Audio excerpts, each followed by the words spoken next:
लिए भी है कि जब आप अच्छा स्कोर करेंगे, ये प्रॉपर एक स्ट्रेटजी बनाएंगे, थोड़ी सी मेहनत करेंगे और उसके बाद हम लोग जो एग्जाम पैटर्न की अगर हम बात करें, अब ये एग्जाम पैटर्न जो 150 नंबर का पेपर है, ठीक है ना, 150 नंबर का पेपर है आपका।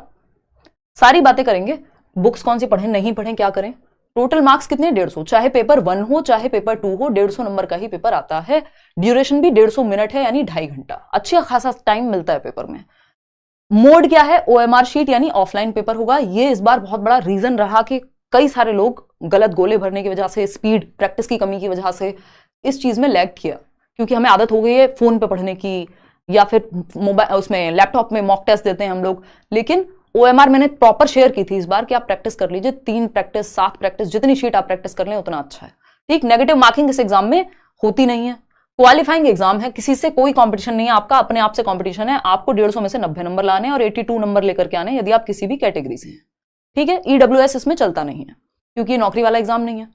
एक चीज मैंने नोट डाल करके लिखी हुई है कि सिलेबस जो है वो डिफाइंड है, यानी अगर आप DSSB में जाएंगे, अगर आप किसी और एग्जाम में जाएंगे कॉम्पिटेटिव, तो डिफाइंड होते हुए भी, या कई बार सिलेबस गिवन होता है लेकिन कई बार चीजें इधर उधर चली जाती हैं। लेकिन सीटेट के साथ ऐसा है कि प्रॉपरली डिफाइंड सिलेबस है, एक एक पॉइंट लिखा हुआ मिल जाएगा, और अगर आप उसको अच्छे से कर ले रहे हैं तो काम आपका बन जाएगा। लाइफ टाइम वैलिडिटी आप जानते ही हैं कि एक बार आपने सीटेट क्रैक किया, जीवन पर्यंत काम खत्म, अपना नौकरी लीजिए, आगे बढ़िए, बात खत्म। लगभग हर एक स्टेट में सीटेट चल जाता है, यानी देश भर के ज्यादातर जो राज्य हैं वो सीटेट को एक्सेप्ट कर लेते हैं, अगर उनके राज्य का टेट आपने क्वालिफाई ना भी किया हो तब भी। ठीक है बात। तो ज्यादातर में, 1-2 स्टेट्स में अभी थोड़ा सा पंगा है, जो लोग मना करने लग गए कि नहीं आपको हमारे स्टेट का टेट क्लियर करना पड़ेगा, लेकिन देश भर में ज्यादातर एग्जाम में आप बैठ पाएंगे अगर सीटेट आपका क्लियर है तो। और प्राइवेट स्कूल्स के लिए भी आपका रास्ता खुल जाता है, हालांकि कुछ प्राइवेट स्कूल्स आज भी मिल जाएंगे आपको जो सीटेट के बिना भी चला लेंगे काम, बट वो फिर अगेन दिक्कत ही है। तो डिफाइंड सिलेबस है, इसको ध्यान में रखना है, ये लाइन ध्यान में रखनी है कि डिफाइंड सिलेबस है, तो सिलेबस को प्रॉपरली पढ़ेंगे हम। सिलेबस मैं शेयर भी कर दूंगी आपके साथ, सीटेट की वेबसाइट से भी आप उठा सकते हैं सिलेबस, है ना। 2-3 ही चीज में लिखूं, आपका सिलेबस है ना जो दिया हुआ है वेबसाइट पे, उसको समझने में थोड़ी दिक्कत होती है। सिलेबस, PYQs क्या है, प्रीवियस ईयर क्वेश्चंस, वो भी कौन से पढ़ने हैं उस पर भी आएंगे। NCERT बुक्स, दैट्स इट, खत्म, कुछ नहीं है, इतना ही है बस, चौथी चीज है ही नहीं, यही 3 चीजें हैं, syllabus, previous year questions, NCERTs, that's it, खत्म। इसी में आपका पेडागोजी आ जाएगा, इसमें सब कुछ आ जाएगा फिर आपका, क्योंकि सिलेबस में ही गिवन है। ठीक है ना, तो आएंगे इस पे भी समझते एग्जाम के। तो जैसा कि अभी हमने बात की, पेपर 1 पेपर 2 दोनों ही 150 नंबर के, 150 नंबर का आपका एक पेपर 150 नंबर का आता है, जिसमें 3 सब्जेक्ट कॉमन है, यानी आप अगर पेपर 1 की तैयारी कर रहे हैं तब भी आपको वही 3 सब्जेक्ट पढ़ने हैं, और पेपर 2 की कर रहे हैं तब भी सेम 3 सब्जेक्ट पढ़ने हैं, बस एक सब्जेक्ट डिफरेंट पढ़ेंगे आप यदि पेपर 2 के लिए जा रहे हैं, क्योंकि पेपर 2 में टोटल नंबर ऑफ सब्जेक्ट्स हैं 4 और पेपर 1 में है 5। ठीक है ना, और इन 4 में से 3 जो है वो पेपर 1 पेपर 2 दोनों में कॉमन है, यानी 90 नंबर की तैयारी आपकी हो जाती है अगर आप बहुत अच्छे से पढ़ लेते हैं एक बार में। यानी CDP कॉमन है 30 नंबर की, जो बाल विकास एवं शिक्षण शास्त्र जिसको हम कह रहे हैं। लैंग्वेज 1 यानी आपने हिंदी या इंग्लिश ली होगी, लैंग्वेज 2 जो भी आपने ली है, मैं अज्यूम करके चल रही हूं कि आपने यहां पे भी सेम ही लैंग्वेज ली होगी। लेवल में ज्यादा अंतर कुछ खास देखने को नहीं मिलता, सिलेबस सेम है, बशर्ते आपने अच्छे से पढ़ा हो, तो आपको पता भी नहीं लगेगा कि आप पेपर 1 का क्वेश्चन कर रहे हैं कि पेपर 2 का क्वेश्चन कर रहे हैं। अभी पेपर 1 का कल परसों क्वेश्चन सॉल्व कराया था, पेपर 2 भी मैं जल्दी ही कराऊंगी, आपको पता लग जाएगा, जिसकी तैयारी अच्छी है उसको समझ में आएगा।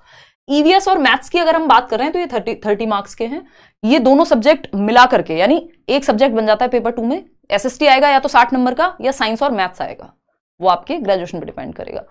तो ये एक बेसिक सी बात हो गई। अब ये जो CDP लैंग्वेज हैं दोनों, पहले इनकी बात कर लेते हैं कि 90 नंबर की तैयारी कैसे करें, फिर उसके बाद आगे चलेंगे। ठीक है ना, कि इन तीनों की तैयारी हम कैसे करेंगे, आएंगे इस पे, फिर से वापस आएंगे, कुछ और छोटी छोटी बातें जिन पे चर्चा कर लेते हैं, फिर इस पे वापस आएंगे कि क्या करें। कुछ चीजें जो हमें अवॉइड करनी चाहिए, बिल्कुल जो अभी हमने डेटा देखा उस डेटा का पार्ट हम ना बने, पासिंग वाली परसेंटेज को बढ़ाएं, ना कि फेल वाली उस 82% में ना आए, या उस 92% में ना आए पेपर 2 के केस में, या उस 75% में ना आए जो फेल हुए हैं पेपर 1 की अगर मैं बात करूं। तो अवॉइड क्या करनी है चीजें, देखते हैं एक बार। अगर जिनको हम कहते हैं डोंट, मतलब ये काम नहीं करने, अवॉइड करनी है, मिस्टेक्स हैं, है ना, ये भाई साहब खड़े हैं ये लेकर के, रोट लर्निंग से बचना है। रोट लर्निंग बोले तो रटंत विद्या, रटना नहीं है, ये आपका NCF भी कह रहा है, बच्चों के लिए भी ये बात लागू होती है ना, और आप पे भी ये बात लागू होती है। अगर आप रटेंगे पेपर सॉल्व नहीं हो पाएगा। लैंग्वेज ऐसी बनाई जा रही है अभी पेपर की कि कॉन्सेप्चुअल क्लैरिटी आपकी होनी चाहिए, ठीक, तो एक तो रटने की कोशिश नहीं करनी है कि आपको लगे कि आप एक हफ्ता रट्टा लगाएंगे और काम बन जाएगा। दिमाग में चीजें बैठनी चाहिए, ठीक है ना। पीवाईक्यू कैसे सॉल्व करें, आएंगे अभी, उस पर मैं कराऊंगी भी, यूट्यूब पे भी कराऊंगी, डोंट वरी। ग्रामर से बचना है, ये मैं जीवन पर्यंत से कह रही हूं, यानी प्राचीन काल से, 2016 से मैं ये बात कह रही हूं। ग्रामर से बचना है, व्याकरण से क्या करना है, बचना है, क्योंकि व्याकरण इस एग्जाम में आधार नहीं है। हिंदी आती है, इंग्लिश आती है 30-30 नंबर की, लेकिन व्याकरण मुश्किल से 2-2, 3-3 नंबर की पैसेज में आती है। तो ग्रामर, उतनी ग्रामर आपने पढ़ी है बचपन से, अगर आप पैसेज प्रैक्टिस कर लेंगे, आपको अलग से ग्रामर पढ़ने की जरूरत नहीं पड़ेगी।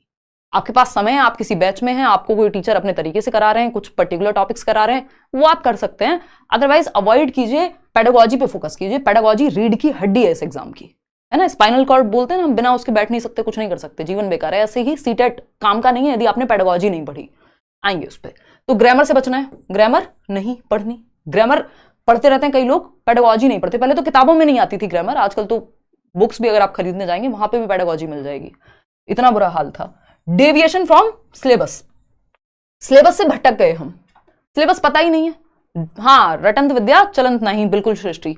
तो डेविएशन फ्रॉम सिलेबस, सिलेबस से भटकना नहीं है। अगर आप सिलेबस से भटक गए, सिलेबस का एक एक पॉइंट आपके लिए बिल्कुल क्या है, एक ऐसी रिलीजियस पुस्तक के समान है। उसको आप बाइबल कहिए, गीता कहिए, जो आपका मन करे, जिस भी चीज में आप विश्वास रखते हो, कुरान कहिए, जो भी आप कहना चाहते हैं, गुरु ग्रंथ साहिब कहिए, जो भी, जिस भी चीज में आप विश्वास रखते हैं, सिलेबस आपके लिए वो है कि उससे आपको भटकना नहीं है। इस एग्जाम के कॉन्टेक्स्ट में मैं बात कर रही हूँ, लाइफ के कॉन्टेक्स्ट में नहीं, ठीक है ना। तो सिलेबस से नहीं भटकना है किसी भी हालत में। सिलेबस को बिल्कुल पॉइंट टू पॉइंट दिमाग में रखना है कि हमने कवर किया ये या नहीं किया, ठीक। अब करने लायक बातें क्या हैं, डूज कौन से हैं, ये देखो कितने बड़े यस वाले व्यक्ति खड़े हैं, है ना। डूज कौन से हैं देखिएगा। तो अगर हम यहां बात करें सिंपल, जो अभी मैंने आपको 3 चीजें बताई, उसमें से पहली चीज प्रीवियस ईयर क्वेश्चंस। इसके लिए आप एक बुक ले सकते हैं, क्योंकि पेपर ऑफलाइन हो गया है। बुक कोई भी ले सकते हैं, लेकिन गलतियां बहुत सारी मिल जाती हैं कई पब्लिकेशंस में। कुछ अच्छे पब्लिकेशंस भी आते हैं, तो कोई भी बुक जो आपको आर गुप्ता मिले, जो भी मिल जाए, पियर्सन मिल जाए, जो मिल जाए बुक, आप एक प्रीवियस ईयर ले लीजिए, किरण मिल जाए, जो भी बुक आपके हाथ में आए प्रीवियस ईयर की, आप उठा लीजिए उसको मार्केट से, और एक ही बुक लीजिए, ज्यादा झंझट में मत पड़िए, क्योंकि ये आपकी तसल्ली के लिए होगा। मैं कितना भी मना कर लूं फिर भी आप लोग लोगे ही, है ना। अगर आप बैचेस में हैं तो बात अलग है, क्योंकि वहां सारी चीजें आपको एक साथ ही मिल रही हैं, सारे टीचर्स मिल रहे होंगे, अपना सब्जेक्ट पढ़ा रहे होंगे, मॉक टेस्ट मिल रहे होंगे, प्रैक्टिस सेट मिल रहे होंगे, नोट्स मिल रहे होंगे, चैप्टर वाइज पढ़ाई हो रही होगी। तो अगर आप सेल्फ स्टडी कर रहे हैं, उस केस में अगर आपको लग रहा है कि एक बुक लेनी ही है, तो आप बुक ले लीजिए, या फिर इससे भी अच्छा तरीका है वेबसाइट, सीटेट की वेबसाइट से डायरेक्ट डाउनलोड कर लीजिए।